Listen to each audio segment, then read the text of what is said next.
নমস্কার বন্ধুরা, আপনাদেরকে আগের পর্বে দেখিয়েছিলাম আমাদের টমেটো ফিল্ডের পাশে 3টি বেড রেডি করা ছিল, কিন্তু আমরা সিদ্ধান্ত নিতে পারছিলাম না এই রেডি করা বেডে আমরা কি লাগাবো।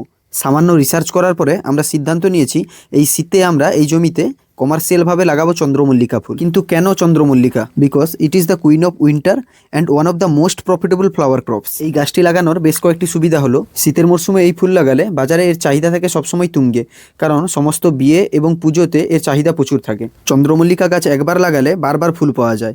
অন্যান্য ফসলের চেয়ে এটা অনেক বেশি লাভজনক। চন্দ্রমল্লিকা চাষে আপনাদেরকে লাভের অঙ্কটা একটু বলি। 1 কাঠা জমিনে খরচ হয় প্রায় 5 থেকে 6 হাজার টাকা, কিন্তু সঠিক পরিচর্যা করলে একই জমিতে খুব সহজেই 25 থেকে 50 হাজার টাকা বা তারও বেশি লাভ হতে পারে। আর যদি আপনি বড় আকারে চাষ করেন তাহলে লাভের পরিমাণ লক্ষাধিক। আমরা নভেম্বরের এই সময়টাকেই বেছে নিয়েছি চারা লাগানোর জন্য।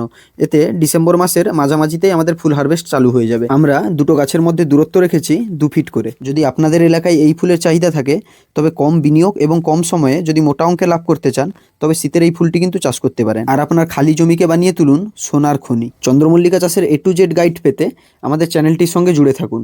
খুব শিগগিরই দেখা হচ্ছে এই চাষের পরবর্তী একটা আপডেট নিয়ে।